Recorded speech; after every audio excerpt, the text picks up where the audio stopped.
నమస్తే. తెలంగాణ రాష్ట్ర వ్యాప్తంగా రేపటి నుండి అంటే ఈ రోజు అర్ధరాత్రి నుండే 21వ తారీఖు అర్ధరాత్రి నుండి తెలంగాణ రాష్ట్రంలో ఆర్టీసీ బస్సులు బంద్ అవుతున్నాయి. ఆర్టీసీ సోదరులు చూసి నెలల తరబడి వెయిట్ చేసి ప్రభుత్వం నుండి ఏమన్నా పాయింట్ ఏమైనా చెప్తారా వాళ్ళు పనికొచ్చేదాన్ని చూసి ఈ రోజు నుండి సమ్మెకు దిగుతున్నారు. ఇప్పుడు ఈ వీడియో చేసే టైంకి కూడా వాళ్ళతో చర్చలు జరుగుతున్నాయి. ఆర్టీసీ జేఏసీ చైర్మన్ ఏదూరు వెంకన్నతోటి చర్చలు జరుపుతున్నది తెలంగాణ రాష్ట్రం. అయినా అవి సఫలం కావు. సోదరులకు విద్యార్థుల రాజకీయ పార్టీ తరఫున మేము ఏం చెప్తున్నాం అంటే, ఆర్టీసీ కార్మికులారా, మనందరికీ తెలుసు తెలంగాణ బిడ్డలం, మనం తెలంగాణ గడ్డ మీద పుట్టినాం. మనం చర్చలకు పోతే వాడెవడో ఐదు మంది సీనియర్ ఐఏఎస్లను పెట్టి కమిటీలు వేస్తే మన ప్రభుత్వంలో విలీనం చేయరు ఆర్టీసీని. మనం ఏం చేయాలి మీ అందరికీ తెలుసు, మరొకసారి సకల జనుల సర్వే చేయాల్సిందే.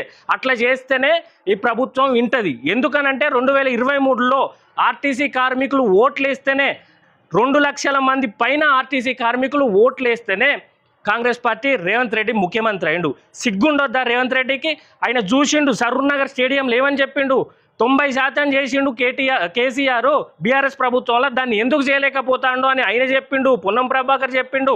మరి వీళ్ళ అధికారంలోకి వచ్చినాక వీళ్ళు ఎందుకు చేస్తలేరు? బలిషా మేనిఫెస్టోలో పెట్టింది.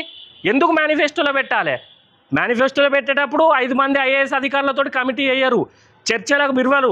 మీ ఓట్ల అవసరం కోసం ఆర్టీసీ కార్మికులు ఓట్లు వేస్తే మీరు గెలవడం కోసం వాళ్ళని వాడుకున్నారు. కానీ అప్పుడు లేని చర్చలు, అప్పుడు లేని కమిటీలు రేపు సమ్మానంగా ఎందుకు వస్తున్నాయి? వాళ్ళు ఏమైనా మీ ఆస్తులు అడుగుతారా? వాళ్ళు ప్రభుత్వానికి ప్రజల కోసం పనిచేసి ప్రభుత్వానికి ఆదాయం తెప్పిస్తూ ఉంటే మీరు ఫ్రీ బస్సు పెట్టి ఇంకా బకాయిల పేరు మీద ఆర్టీసీని ఏ విధంగా వాడుకోవాలో ఆ విధంగా బస్సులను వాడుకుంటారు. మీ ర్యాలీలకు మొత్తం ఆర్టీసీ బస్సులే. ఈ కార్మికులను వాడుకుంటారు. వాళ్ళ శాలరీ, వాళ్ళ కార్పొరేషన్, ఆర్టీసీ కార్పొరేషన్కి వచ్చే సొమ్మును తీసుకుంటారు. వాళ్ళకి ఎందుకు ప్రభుత్వంలో విలీనం చేస్తలేరు? వాళ్ళకి ఎందుకు పే రివిజన్లు అమలు చేస్తలేరు? ఎన్ని కష్టాలు పడతారు ఆర్టీసీ సోదరులు. ఆ కార్మికులకు మేము విద్యార్థుల రాజకీయ పార్టీ తరఫున పూర్తి మద్దతు ఇస్తున్నాం. అన్న, మీరు వచ్చి రోడ్ల మీదకి వచ్చి సమ్మె చేసి మేము ప్రజలకు కూడా విజ్ఞప్తి చేస్తున్నాం, కొన్ని రోజులు ఓర్చుకోండి అన్న. వాళ్ళు సమ్మె చేస్తారు. మనం పార్టీ తరఫున, ప్రజల తరఫున అందరం ఓపిక పడదాం. ఎందుకంటే వాళ్ళు బాధపడుతున్నారు. మనకు రోజు 34 లక్షల మందిని వాళ్ళు సురక్షితంగా దించుతున్నారు. అట్లాంటి వాళ్ళ కోసం వాళ్ళ శాలరీలు పెరగక ఏళ్ళు అవుతున్నాయి. ఆ కార్పొరేషన్ను విలీనం చేస్తా అన్నారు, సంతోషంతో ఓట్లేసిళ్ళు. ఆ విలీనం పక్కకు పెడితే డబ్బులు, మన శాలరీలు పెంచలే, ఏం చేయలే వాళ్ళ కోసం. మొన్న 2.5 కోట్ల భారం అవుతుంది అని వీళ్ళు చర్చలలో ఒకటి అమలు చేసిళ్ళు కదా. అది ఎంత? ప్రతి కండక్టర్కు, ప్రతి ఆర్టీసీ కార్మికునికి ఎంత వస్తుంది తెలుసా? 200 రూపాయలు కూడా వస్తలేదు. గట్టిగా మాట్లాడితే 150 నుండి 200 రూపాయలు. దాంతో వాళ్ళు ఏం లబ్ధి పొందుతారు? ఆర్టీసీని మీరు వాడుకొని ఎందుకు ఈ విధంగా చేస్తున్నారు?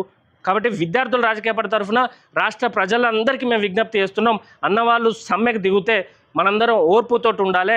అదేవిధంగా కార్మికులారా, దయచేసి ఆలోచించండి. మీరు చర్చలకు పోతాం, ఓ 4 పంపిస్తారు, అడిగి పోతాం, రూమ్లో మాట్లాడుకుంటాం అంటే కుదరదు. చర్చలు లేవు, కమిటీలు లేవు. మనం సమ్మె చేద్దాం. విలీనం చేస్తాను వాళ్ళు మేనిఫెస్టోలో బాగా బలిసిపెట్టిదా? విలీనం చేస్తా అన్నది వాళ్ళేగా, చెయ్యాలే కదా. 32 హామీలల్లా ఓ 4-5 అన్న చేస్తే సంతోషంగా. ఒకటి విలీనం చేయరు, యూనియన్లు పెట్టుకొని ఇయ్యరు, విలీనం చేయరు, శాలరీలు పెంచరు, పే రివిజన్లు అట్లే ఉంటాయి. మీ కథ మా ఆర్టీసీ కార్మికులు ఎందుకు గోసపుచ్చుకుంటారని మేము ప్రశ్నిస్తున్నాం. అదేవిధంగా రేపటి నుండి బస్సులు మాత్రం ఎక్కడ ఆర్టీసీ బస్సులు కనబడొద్దు, తిరగొద్దు. ఇది మంచి కాజ్ కోసం. ఎందుకంటే తెలంగాణ ఉద్యమం కోసం ఎన్ని పోరాటాలు జరిగినో ఇప్పుడు ఆర్టీసీ సోదరులను ఆదుకోవడం కోసం అన్ని పోరాటాలు జరగాలి. మన తెలంగాణ గడ్డ ఏంటంటే అడుగుతే వాడు ఇయ్యడు. గుర్తుపెట్టుకోండి కార్మికులారా, అడుగుతే వాడు ఇయ్యడు. వానికి ఎందుకంటే ఇస్తే ఇప్పుడు మళ్ళీ వానికి బర్డెన్ పడుతుందని చెప్పి ఇప్పుడు కమిషన్ల పేరు మీద మీ పొన్నం ప్రభాకర్ ఎన్ని తింటాడో తెలుసా మీకు?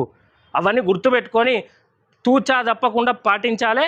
ఇప్పుడు మళ్ళీ వీళ్ళు బెదిరిస్తారు. కాంట్రాక్ట్ ఎంప్లాయీస్ని, అవుట్సోర్సింగ్ ఎంప్లాయీస్ని వీళ్ళు బెదిరిస్తున్నారు. సమ్మెకు దిగితే మిమ్మల్ని చట్టపరమైన శిక్ష వేస్తాం, మిమ్మల్ని ఎల్లగొడతాం ఆర్టీసీలకు వెళ్ళని. ఎవరికి బెదిరిస్తానమే? వాళ్ళ వెనుక విద్యార్థుల రాజకీయ పార్టీ ఉంటుంది. మన అధ్యక్షుడు సునీల్ అన్న ఉంటాడు, అడ్వకేటు. మీరు ఇట్లా తీసేసిన వెంటనే మీ పోస్టులకు వెళ్ళి మేము తీసేస్తాం.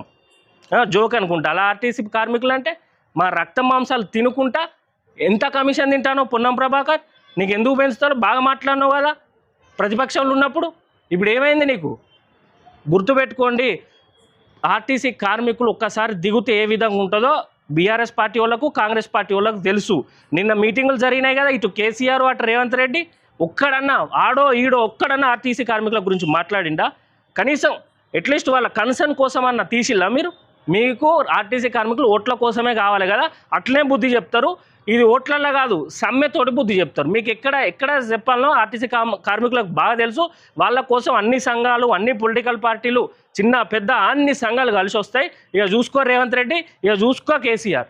లేదంటే ప్రజలారా, ఆర్టీసీ కార్మికులారా, మనం ఈ ఛాన్స్ను వదిలేసుకుంటే వెనుకబడ్డట్టే.